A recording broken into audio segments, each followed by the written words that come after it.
Halo rekan-rekan pencinta bahasa, hari ini kita bertemu kembali dalam video pembelajaran kita hari ini. Apa yang menjadi topik pembicaraan kita atau topik diskusi kita tidak lain atau tidak bukan, yaitu kita akan berdiskusi mengenai resensi. Nah, bagi Anda yang mungkin mendengar kata resensi, saya kira tidak terlalu asing lagi karena memang istilah resensi sendiri sudah cukup familiar ya kita dengar di dalam setiap proses komunikasi kita, mungkin pengetahuan kita. Nah, namun sebenarnya bagaimana meresensi yang baik nantinya? Lalu seperti apa sebenarnya kerangka dasar resensi dan lantas bagaimana nantinya unsur-unsur atau hal-hal apa yang nanti harus kita resensi. Nah, pertanyaan-pertanyaan semacam ini merupakan pertanyaan-pertanyaan mendasar kalau kita nanti ingin membuat sebuah resensi yang baik. Nah, oleh karena itu saya berharap dengan video ini Anda bisa memperkaya ya, keilmuan Anda atau pengetahuan Anda tentang cara-cara meresensi yang baik, terlebih mungkin bagi Anda yang punya semacam hobi atau punya atau keinginan ingin belajar menulis, saya kira resensi adalah salah satu tempat atau wadah kita untuk melatih diri kita nanti sehingga kita bisa mampu setidaknya mampu memberikan tanggapan-tanggapan terhadap sebuah karya dalam menuangkannya dalam keterampilan menulis kita. Nah, inilah yang menjadi arah pembicaraan kita salah satunya. Oleh karena itu, mari diikuti dengan baik, dengan saksama sampai di akhir video ini. Nah, kita akan coba membicarakan hal-hal yang berkaitan tentang itu.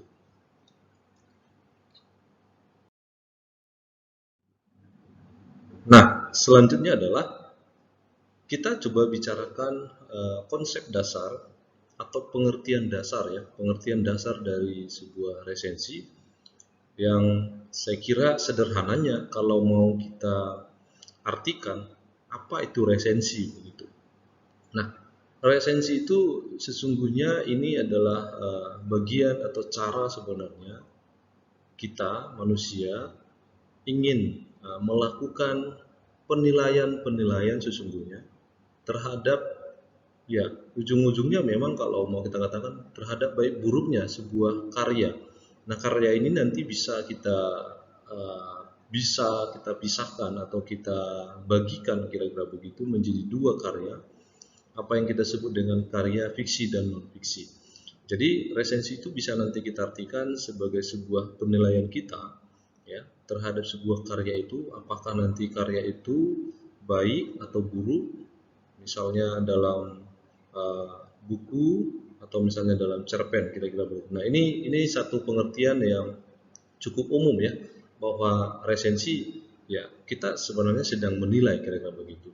Atau pengertian yang lain yang juga cukup sering dipakai adalah mengulas atau ulasan sebuah karya. Nah, mengulas saya kira juga punya semacam apa ya dasar. Jadi kita mengulas tidak sekadar ya begitu saja, namun nanti akan ada hal-hal yang berkaitan tentang ulasan yang baik. Selayaknya juga kita ini sedang membicarakan resensi. Jadi pengertian resensi juga secara umum memang sering dipakai adalah kata ulasan, mengulas.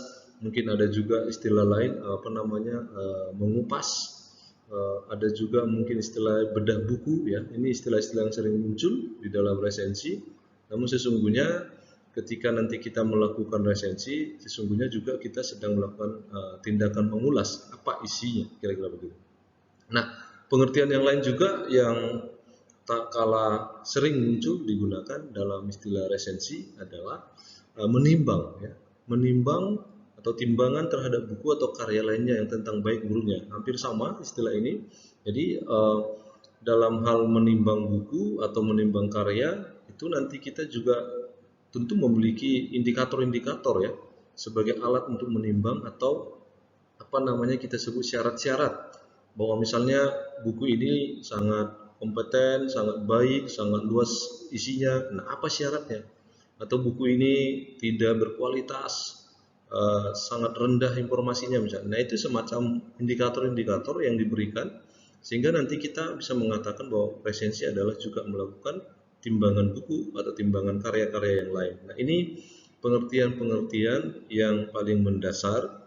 Nah, jika ingin memperdalam pengertian lain, nah, boleh Anda cari atau boleh Anda temukan misalnya pengertian-pengertian yang mungkin lebih luas. Namun pada intinya sesungguhnya kalau kita nanti mendapatkan mungkin akan banyak pengertian dari ahli, sesungguhnya sederhananya resensi itu sebenarnya kita sedang menilai sebuah buku atau sebuah karya yang memang pada dasarnya apakah karya itu ujung-ujungnya adalah memiliki sebuah kualitas atau justru tidak memiliki kualitas. Jadi timbangan itu yang perlu nanti kita cari seperti apa indikatornya sehingga kita melakukan resensi.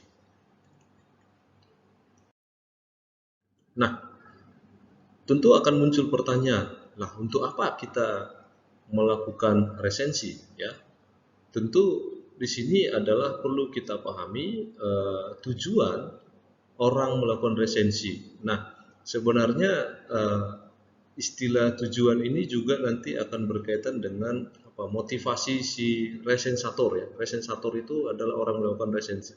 Nah, ada beberapa tujuan sebenarnya yang mungkin bisa kita paparkan, kita peroleh misalnya bagaimana kita akhirnya mendapatkan sebuah tujuan dalam melakukan resensi. Nah, yang pertama apa?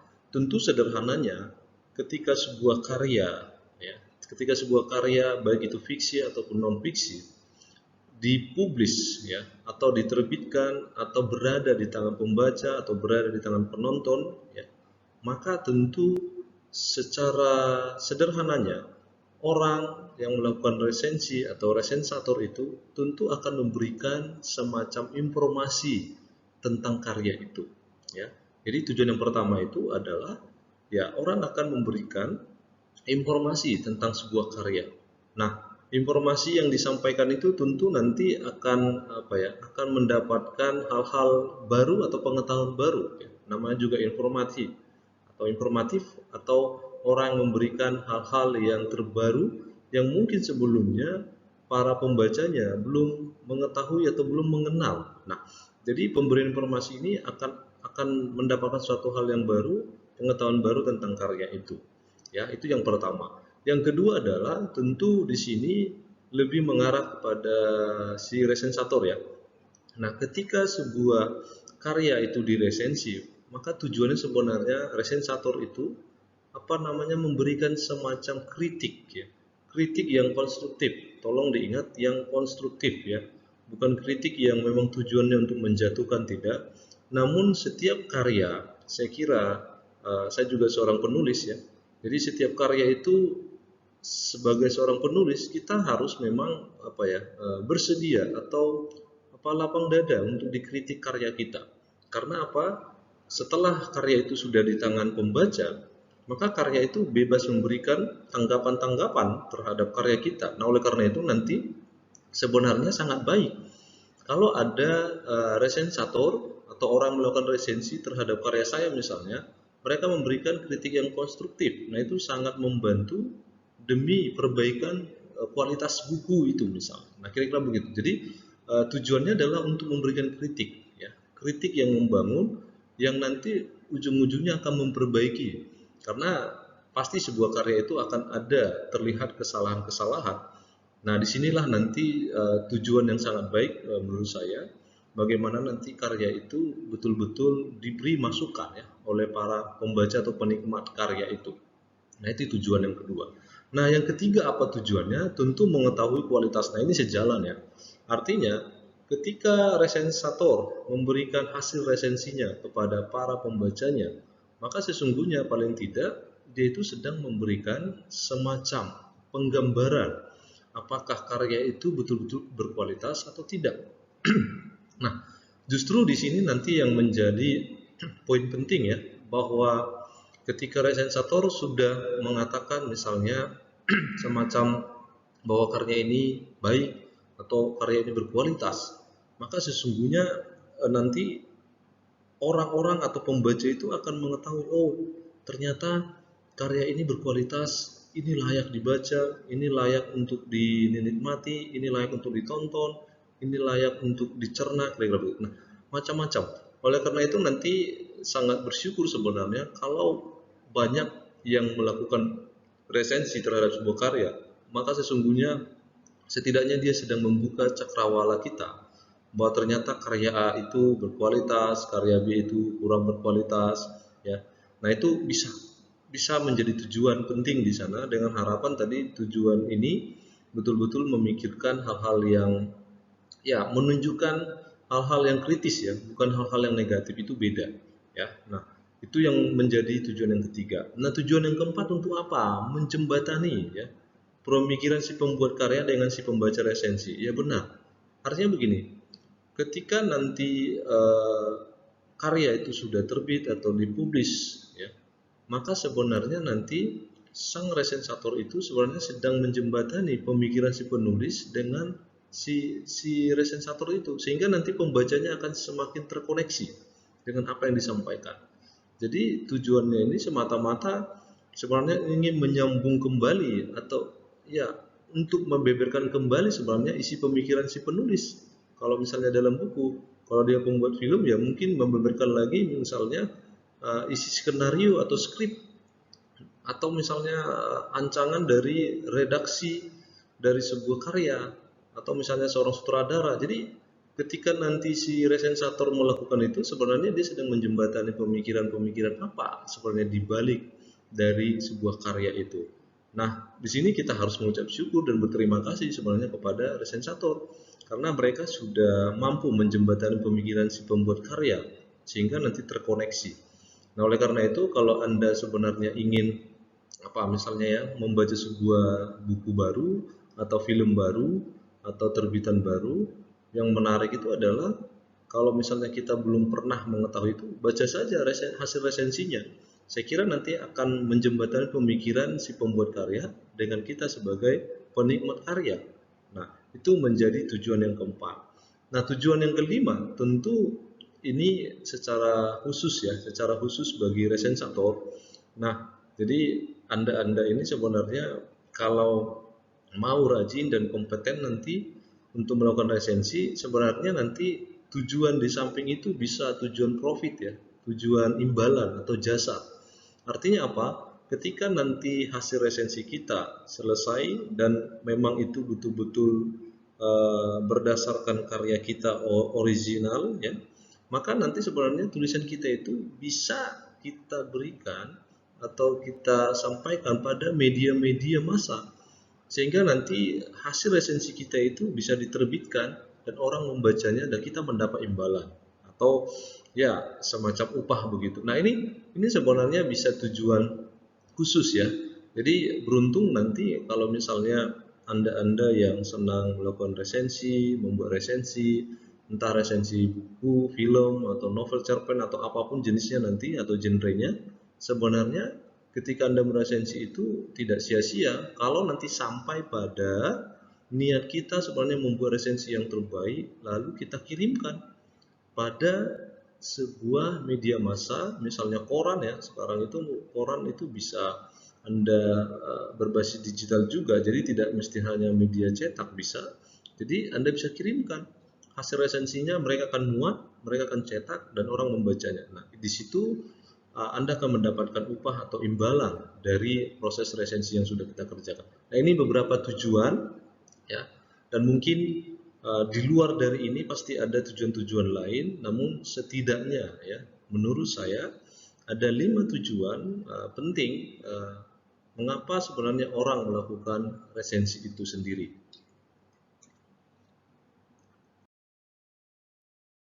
Nah, kalau ada tujuan maka tidak lengkap kalau tidak ada yang kita sebut manfaat. Apa manfaatnya yang bisa diperoleh gitu ya? Apa manfaat yang kita peroleh misalnya kalau kita melakukan resensi? Nah, sebenarnya manfaat-manfaat itu juga akan berkesinambungan dari tujuan yang sudah dilaksanakan atau diperoleh. Manfaat yang pertama menurut saya, ketika kita melakukan resensi, sesungguhnya manfaat yang kita peroleh akan ada semacam pengetahuan ya. Jadi kita akan mendapatkan pengetahuan tentang perbandingan ya, perbandingan antara karya yang satu dengan karya yang lain yang mungkin bertemakan sama. Nah, artinya apa? Ini saya kira sangat bagus untuk kita kalau kita melakukan resensi, karena apa? Kita akan mendapatkan semacam pengetahuan yang komprehensif menurut saya. Karena apa? Ketika Anda melakukan resensi, manfaatnya itu Anda bisa melihat, oh ternyata perbandingan kualitas buku ini dengan buku yang ini, padahal temanya sama, kita jadi tahu misalnya.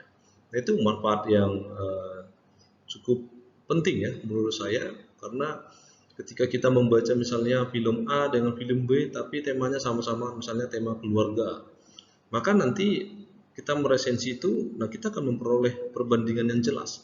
Jadi tidak sekadar seperti orang, ini filmnya jelek, ini baik, padahal sebenarnya belum dilakukan proses resensi yang benar. Nah, ini saya kira keliru.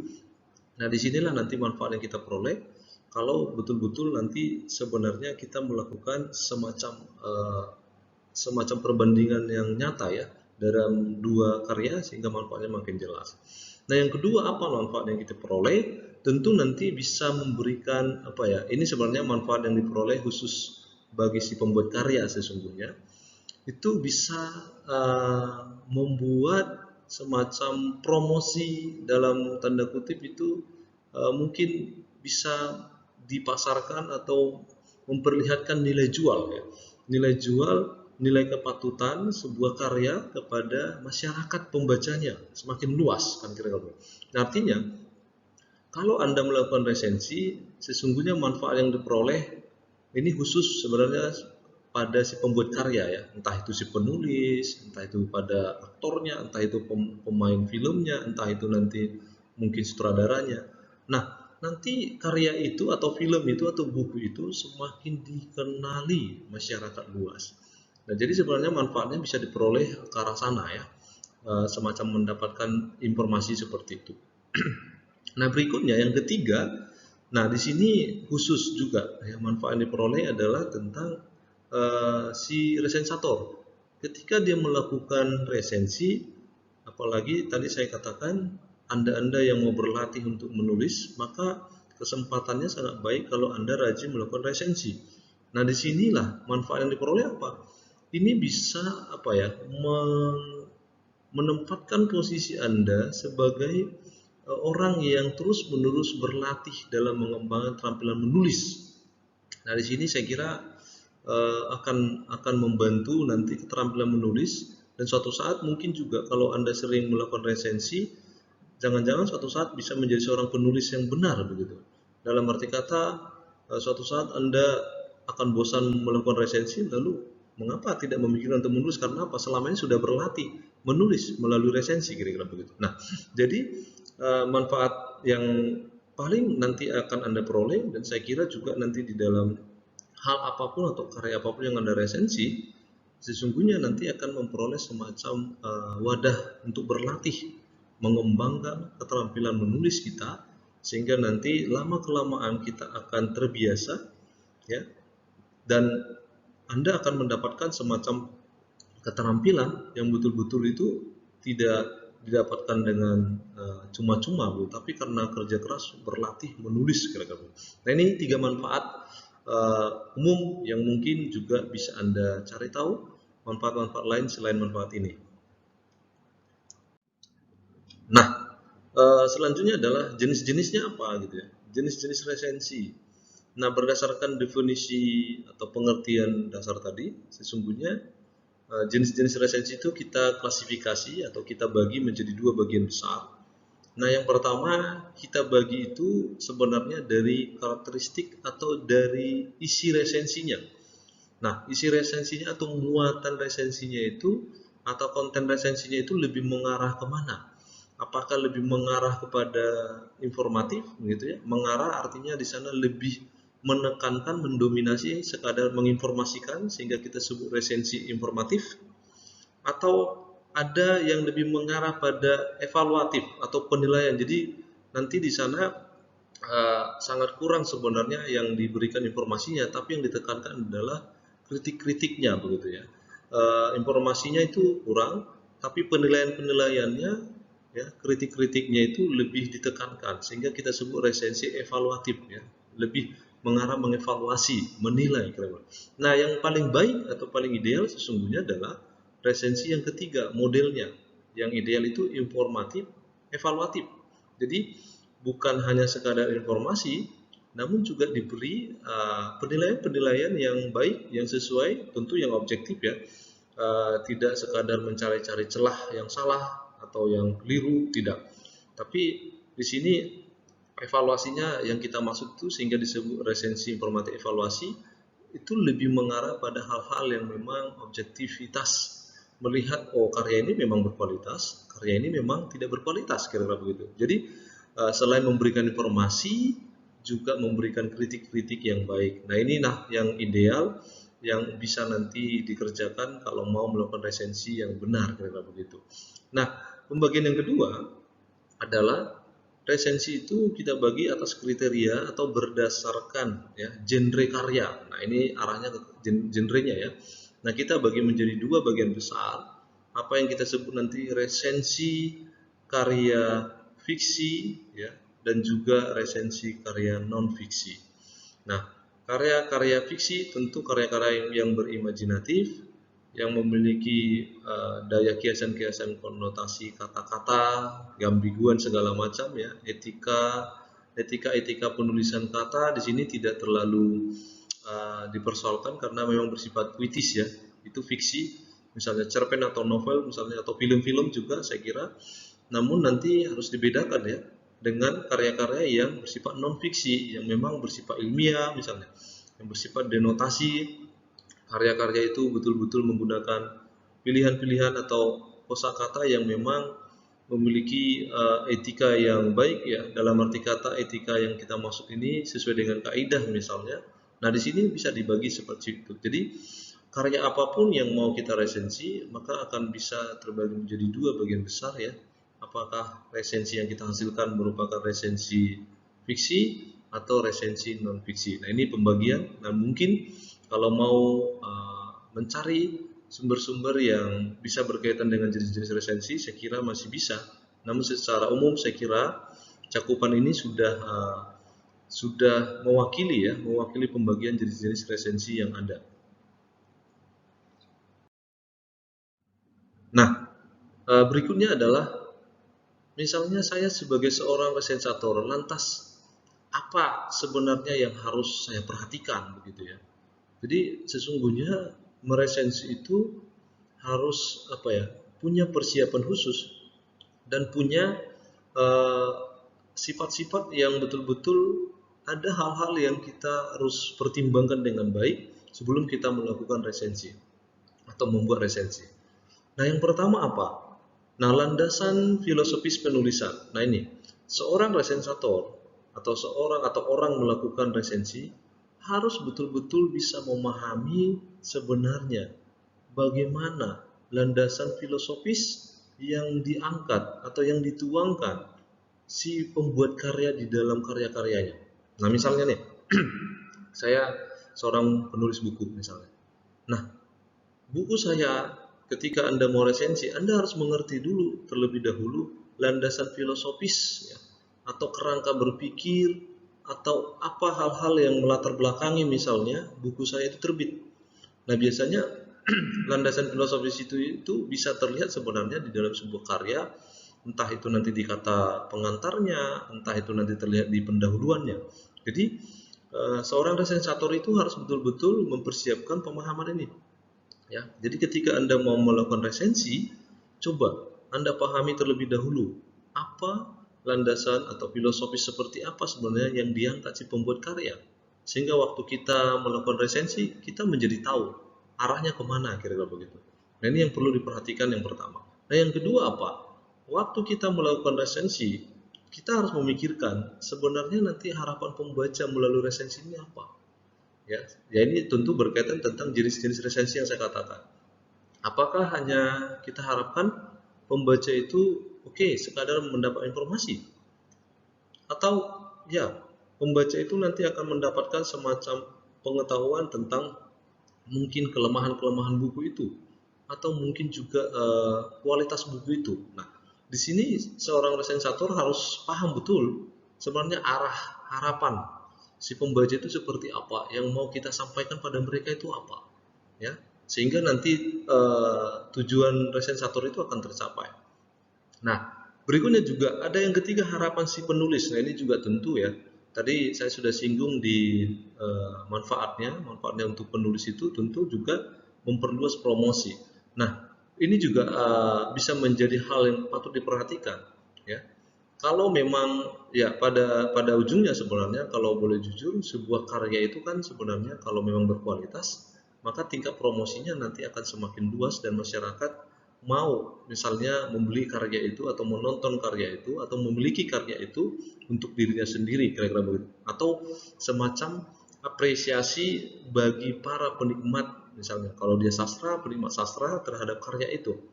Nah, jadi kita harus perhatikan sebenarnya juga hal-hal yang memang menjadi perhatian khusus si penulis itu ketika kita melakukan resensi. Apa sebenarnya harapan dari si penulis? Ya, harapannya tidak muluk-muluk. Bagaimana karyanya dikenal masyarakat luas dan bermanfaat bagi mereka ketika sebuah karyanya dihasilkan, kira-kira begitu. Nah, itu manfaat yang hal yang perlu kita perhatikan dari hal-hal yang berkaitan dengan resensator itu mendapatkan sebuah pengetahuan tentang pembuatan resensi. Nah, yang keempat ada harapan si resensator. Nah, Anda sendiri bagaimana? Misalnya saya seorang resensator, nah, kira-kira hal-hal yang harus diperhatikan oleh saya sendiri apa? Ya tentu harapan si resensator sendiri. Saya mau meresensi ini. Harapan saya meresensi ini untuk apa? Tentu kan ada motivasi-motivasinya gitu ya. Ada keinginan-keinginan atau capaian-capaian yang ingin kita lengkapi atau kita sampaikan di dalam penulisan resensi kita.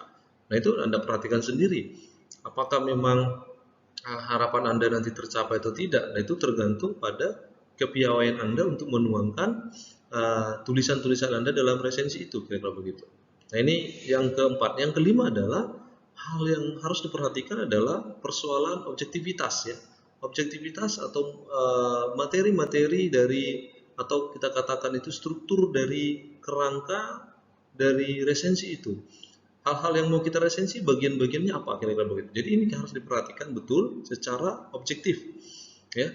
Jangan nanti kita justru melakukan resensi yang tidak utuh. Nah, itu saya kira justru bisa menyebabkan nanti resensinya itu hanya sekadar informatif begitu ya, tanpa masuk pada evaluatifnya, kira-kira begitu.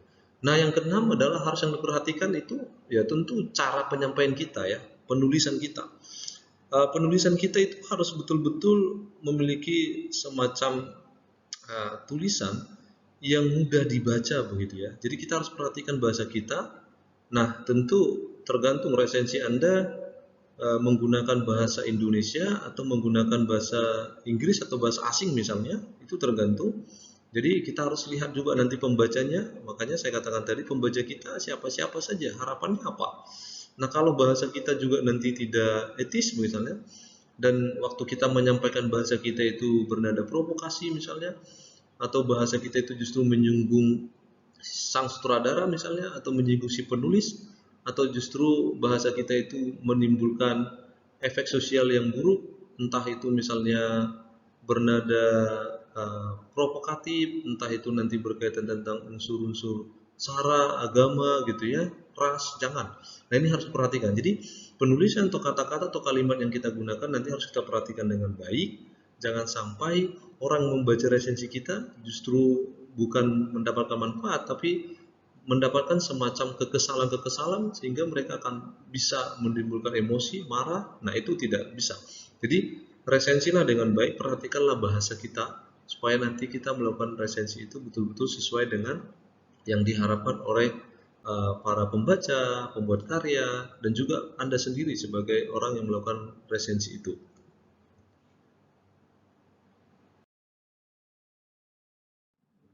Nah, kita masuk pada apa langkah-langkahnya gitu ya. Langkah-langkah apa yang harus saya lakukan sehingga nanti hasilnya resensi saya itu betul-betul baik. Nah, saya kira langkah yang tidak bisa kita lupakan ya paling paling dasar itu sebenarnya adalah Anda harus mampu sebenarnya memilih dan menetapkan karya mana yang mau diresensi. Ini langkah yang paling awal ya. Artinya apa? Pada saat Anda memilih dan menetapkan sebuah karya, itu berarti sesungguhnya sudah ada semacam asumsi dasar bahwa karya itu sudah Anda pahami. Nah, ini yang paling penting ya. Tentu setidaknya ada keinginan juga dari si resensator, wah saya memilih ini, saya menetapkan, pasti itu juga ada kriteria-kriteria atau syarat-syarat tertentu. Entah mungkin Anda memang senang dengan karya-karya yang bergenre itu, atau mungkin punya pengalaman-pengalaman tentang karya itu sehingga Anda mau meresensinya, atau memang juga mungkin sebagai sebuah penugasan begitu ya, harus karya ini, harus karya itu misalnya. Nah ini, jadi langkah yang paling baik adalah Anda harus bisa memutuskan mana sebenarnya karya yang ingin diresensi ya. Ini yang paling mendasar. Yang kedua apa? Tentu setiap karya supaya memperdalam pemahaman kita tentang karya itu, maka aktivitas kita adalah aktivitas memahami, dalam arti kata tindakan-tindakan kita misalnya harus membaca berulang-ulang ya, harus kalau dia film harus menonton berulang-ulang, kalau dia novel juga harus kita baca berulang-ulang gitu ya, kalau dia buku ya harus kita baca berulang-ulang, kita pahami isinya. Oleh karena itu nanti sebenarnya keberhasilan seorang resensator dalam menghasilkan tulisan resensinya sebenarnya itu tergantung pada bagaimana Anda bisa memasuki pikiran si pembuat karya itu, inheren begitu ya, nyambung, sehingga nanti waktu membuat hasil karyanya itu betul-betul sesuai dengan isi pemikiran si penulis. Nah, itu tidak mungkin berhasil kalau sebenarnya kita nanti hanya sekadar ya membacanya di awal dan di akhir gitu ya, atau sama sekali tidak membaca, tutup mata lalu tulis resensinya, itu saya kira hasilnya akan buruk. Nah, oleh karena itu, coba bergaullah dengan karya-karya itu, bacalah, cermatilah, ya, berulang-ulang, sehingga karya itu betul-betul nanti kita bisa pahami secara baik. Nah, itu yang kedua. Nah, yang ketiga, setelah Anda membuat atau sedang atau sembari membaca-baca, coba mungkin pasti akan ada ide-ide yang muncul dalam pikiran kita. Maka saat itulah Anda boleh membuat poin-poin penting ya, karena misalnya ketika kita membaca atau nonton film misalnya, mungkin di bagian adegan yang tertentu, misalnya di part atau bagian tertentu, wah ini ada hal yang menarik di sini. Nah itu bisa Anda buat poin-poinnya, jadi tuliskan. Nah waktu Anda membaca, mungkin kalau kita sekarang ya, kalau masih zaman juga membaca buku cetak ya, Anda mungkin mengambil stabilo lalu tandai, atau di dalam alat elektronik kita, entah handphone, entah dia laptop atau apapun, sebenarnya di sana kan bisa kita gunakan fitur pulpen ya, atau alat-alat penanda di dalam komputer kita berikan warna, kita garis bawahi. Nah itu menjadi catatan-catatan penting yang nantinya menjadi bekal kita untuk membuat sebuah tulisan itu, karena kita sudah memiliki poin-poin pentingnya kira-kira begitu. Jadi setiap struktur itu nanti Anda bisa bicarakan poin-poinnya apa yang paling menarik, dari judulnya apa yang menarik, mungkin dari dialognya mungkin ya, kalau dalam film atau cerpen, nah apa, nanti Anda boleh buat poin-poin seperti itu. Nah, yang keempat tentu setelah melakukan poin-poin tersebut, ya sudah, terakhir tuliskan hasilnya. Tentu menuliskan hasilnya itu harus sesuai dengan langkah-langkah dan hal-hal yang diperhatikan. Tentu yang paling penting adalah harus sesuai dengan struktur atau kerangka dari resensi itu. Nah, disinilah nanti langkah-langkah yang harus kita perhatikan dalam membuat resensi.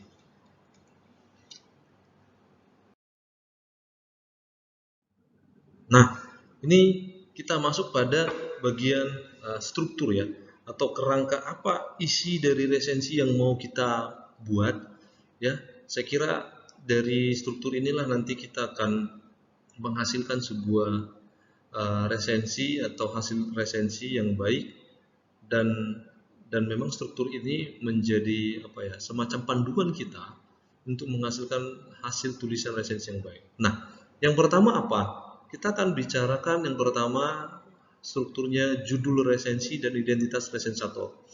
Nah, ini yang pertama. Yang kedua adalah identitas karya, ya, identitas karya. Yang ketiga tentu bagian pendahuluan, seperti apa isinya nanti kita akan bicarakan. Lalu yang keempat, isinya apa, kontennya gitu ya, atau batang tubuhnya apa, isi yang mau kita tuliskan. Nah, yang terakhir adalah penutup. Jadi ada 5 struktur dasar dari sebuah resensi, dan kelima struktur ini masing-masing punya muatannya yang perlu kita perhatikan. Nah, kita akan bicarakan selanjutnya. Nah, kita bicarakan struktur yang pertama atau bagian pertama, yaitu judul resensi dan identitas resensator. Nah, judul resensi ini bisa kita katakan semacam apa ya? Semacam kerangka besar atau muatan apa sebenarnya dari isinya nanti, sehingga kita harus buat judul resensinya. Nah, dalam pembuatan judul, tolong diusahakan membuat judul itu yang menarik, ya, yang bahasanya memang menimbulkan keingintahuan, ya, dan mudah dipahami. Artinya nanti jangan buat judul yang memang keliru, jangan membuat judul itu yang mengandung kontroversial misalnya, apalagi berkaitan dengan sara, itu tidak benar. Jadi buatlah judul itu yang betul-betul menarik, begitu orang ingin tahu apa sih isinya nanti, kira-kira begitu ya. Nah, judul itu bisa Anda tuliskan langsung, Anda ambil misalnya dari judul bukunya, misalnya resensi buku Imago Dei, Manusia Sang Pembawa Pesan Allah, karya John Ter Pendapatan Sitorus. Nah, itu bisa jadi judul seperti itu. Jadi ini adalah kepala dari isi keseluruhan ya dari resensi kita. Jadi bisa Anda buat seperti itu. Atau misalnya resensi novel Laskar Pelangi karya Andrea Hirata misalnya. Nah, judul-judul semacam ini akan menjadi panduan atau menjadi apa ya, pemantik bagi para pembaca resensi Anda nanti, sehingga menjadi tahu, lah ini bicara tentang apa kira-kira. Jadi judul itu akan menggambarkan keseluruhan isi. Jadi buatlah judul yang menarik sehingga orang atau para pembaca resensi Anda nanti akan mau membacanya, kira-kira begitu.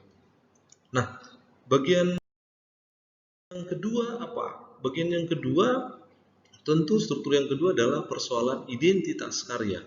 Nah, identitas karya ini akan tentu berkaitan secara keseluruhan informasi-informasi tentang karya itu ya, yang mendasar. Ya, banyak hal yang bisa kita informasikan ya. Misalnya kita bicara dari judul karyanya ya. Judul ini bisa judul asli, bisa judul terjemahan ya, karena ada beberapa karya mungkin yang diterjemahkan dalam bahasa Indonesia, ada juga misalnya novel-novel yang diterjemahkan, dialihwahanakan, begitu, salah begitu. Jadi judulnya itu kita harus tahu dan kita beritahu ya. Lalu siapa penulisnya ya, penulisnya atau pengarangnya atau pembuat filmnya, skripnya siapa, nah gitu begitu.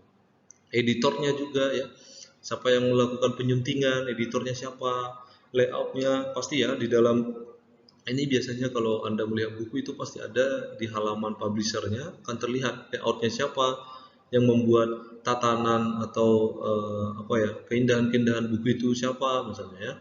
Misalnya di dalam sebuah film juga pasti ada kameramennya siapa, tata busananya, macam-macam ya. Nah, saya kira di sini adalah informasi.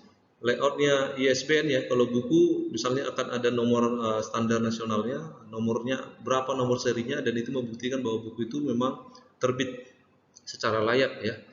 Dan di dalam novel-novel juga yang mungkin di kumpulan novel yang akhirnya dicetak buku itu akan ada ISBN-nya. Penerbitnya siapa, apakah penerbitnya berkualitas misalnya, apakah ternama. Nah, ini saya kira penerbit ini penting, sehingga nanti orang-orang ingin mencari karya itu di mana, mereka cari penerbitnya jadi tahu, misalnya entah Gramedia ya, entah itu nanti Tiga Serangkai dan macam-macam, entah nanti Evernity Malang misalnya, macam-macam ya, banyak penerbit yang saya kira ini sudah termasuk bagian Ikatan Penerbit Indonesia. Nah, Anda boleh nanti cek, kemudian nanti tahun terbitnya kapan gitu ya.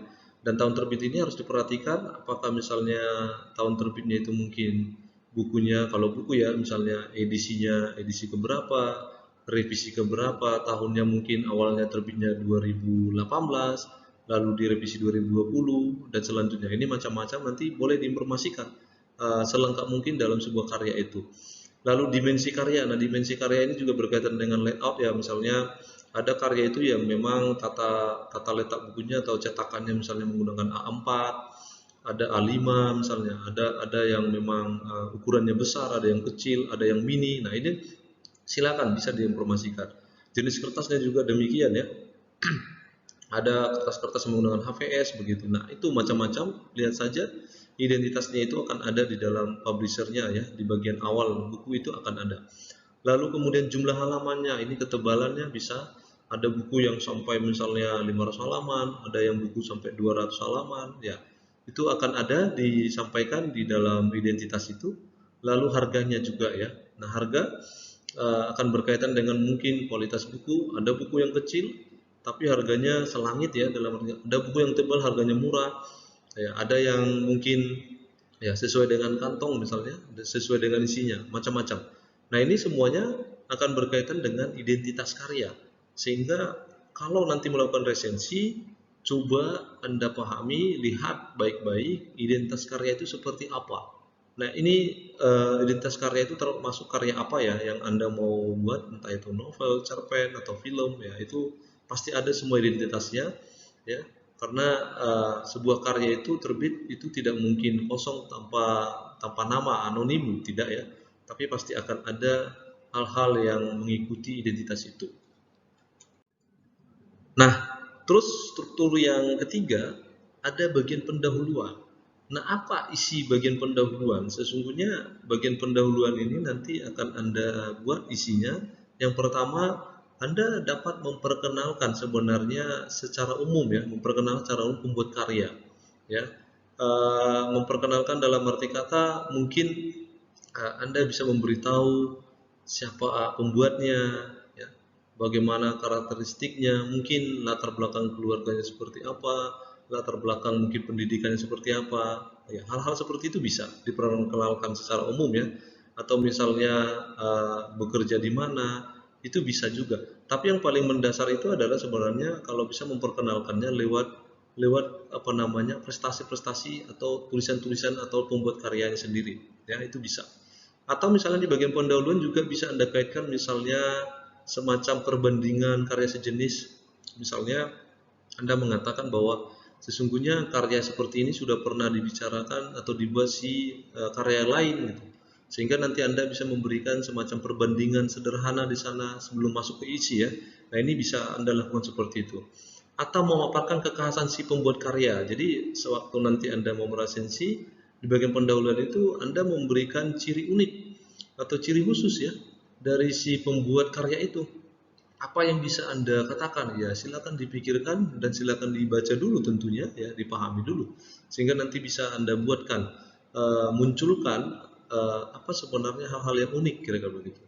Atau merumuskan tema buku itu. Nah, misalnya di bagian pendahuluan Anda rumuskan tema mendasarnya seperti apa. Apakah temanya itu berkaitan misalnya tentang kebahasaan, apakah tema tentang berkaitan tentang pendidikan, apakah temanya itu nanti ya berkaitan tentang kemanusiaan, berkaitan dengan keadilan, bersifat heroik ya macam-macam. Itu Anda bisa sampaikan di bagian pendahuluan. Atau sebenarnya bagian pendahuluan itu semacam kegelisahan Anda sebagai seorang resensator. Jadi Anda boleh mengajukan semacam pertanyaan-pertanyaan yang nanti mengundang rasa ingin tahu begitu ya, atau semacam pertanyaan monolog bagi Anda sendiri sehingga nanti tentu Anda melakukan resensi ini ya. Anda boleh di bagian pendahuluan semacam itu, memunculkan pertanyaan-pertanyaan kecil yang ujung-ujungnya nanti Anda bisa berikan jawaban-jawaban yang baik terhadap karya yang sudah Anda resensi.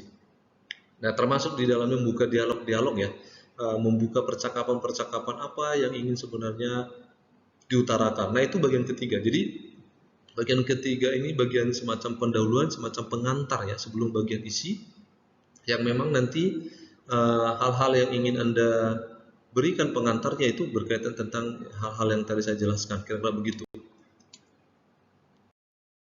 Nah, yang keempat, ya di sini sudah masuk persoalan inti ya, persoalan inti dari resensi, yaitu bagian yang mengacu pada materi apa yang diresensi atau bagian objektif apa yang diresensi, kira-kira begitu. Nah, isinya apa? Nah, di sini Anda sudah masuk pada sinopsis ya. Sinopsis itu semacam gambaran umum dari buku itu ya, Sehingga nanti sinopsis itu akan juga memberikan hal yang informasi juga ya. Jadi sinopsis itu biasanya semacam informasi yang memang nanti ringkasan dari keseluruhan isi dari buku. Misalnya kalau film ya, biasanya kalau Anda nonton film kan pasti ada sinopsisnya. Nah, sebenarnya di zaman sekarang sih diganti dengan istilah trailernya ya kalau film. Tetapi dalam novel misalnya kita lihat, oh sinopsisnya menarik nih. Nah, sehingga nanti kita mau. Nah, buku ini ada sinopsisnya, biasanya dalam buku itu ada semacam sinopsis yang dituliskan di belakang buku ya, di belakang cetakan buku, di cover belakang itu pasti ada halaman belakang dibuat semacam sinopsis, sehingga orang membaca itu, karena kan biasanya kalau buku tidak bisa langsung dibuka ya, karena itu kan dibungkus dengan rapi. Nah, sehingga nanti orang membacanya dari belakang saja, sehingga tahu oh berkaitan tentang apa. Nah, di sini Anda harus buat resensinya, bagian isinya ini adalah sinopsisnya begitu.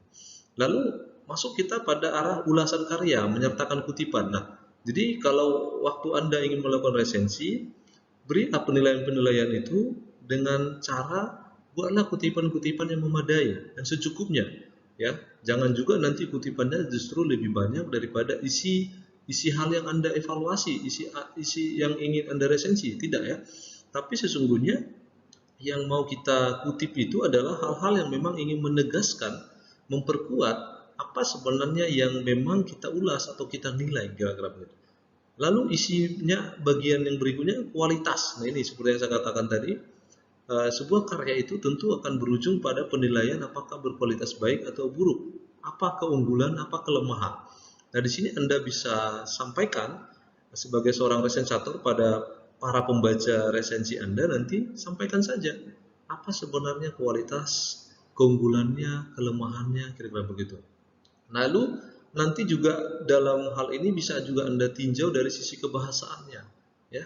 Anda boleh juga membicarakan di bagian isi unsur kebahasaan, ya, yang sekaligus nanti ini juga bagian persoalan keunggulan kelemahan ya. Juga tinjauan desain karya ya, bisa juga arahnya ke sana. Lalu tinjauan harga juga bisa. Anda boleh mengaitkannya. Karena selama ini kan ada asumsi kalau bukunya tebal, harganya pasti mahal. Ya, padahal sebenarnya itu kan keliru ya. Ada buku yang kecil, kalau memang berkualitas, maka harganya bagus. Tapi rata-rata kalau kita bicara buku, beberapa buku di Indonesia justru mungkin terlihat mahal dan tidak itu mungkin desainnya, layoutnya, dan juga mungkin jenis kertasnya ya. Karena ada juga beberapa seperti itu. Nah, di luar justru mungkin ada beberapa buku yang memang ada standar jenis kertas yang digunakan, sehingga nanti mungkin kualitas atau harganya mungkin akan semakin mahal juga atau lebih mahal dari Indonesia, kan kira-kira begitu. Nah, ini bisa dibuatkan di dalam isi resensi, karena nanti inilah sebenarnya tadi yang saya katakan tadi, bagian resensi itu yang bersifat informatif dan evaluatif ya. Jadi bisa kita menginformasikan dan juga bisa kita kritik, kita nilai kira-kira begitu. Nah, ini isinya. Nah, silakan dikembangkan, diperdalam ya, bagaimana nanti konten yang mau kita buat di dalam isi bagian struktur isi.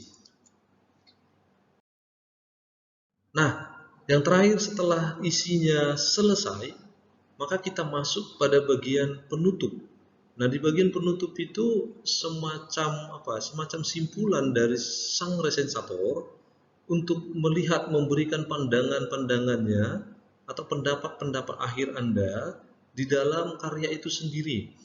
Nah, pendapat akhir ini sebenarnya umumnya ya akan berujung pada semacam pendapat rekomendasi Anda pada para pembaca atau para penikmat karya sastra, kalau memang nanti bentuknya genrenya adalah karya sastra yang diresensi ya, sehingga nanti kalau dia nanti buku, maka nanti sebenarnya Anda memberikan semacam penegasan bahwa ternyata buku ini sangat cocok atau tepat untuk dibaca oleh kalangan ini misalnya. Itu boleh.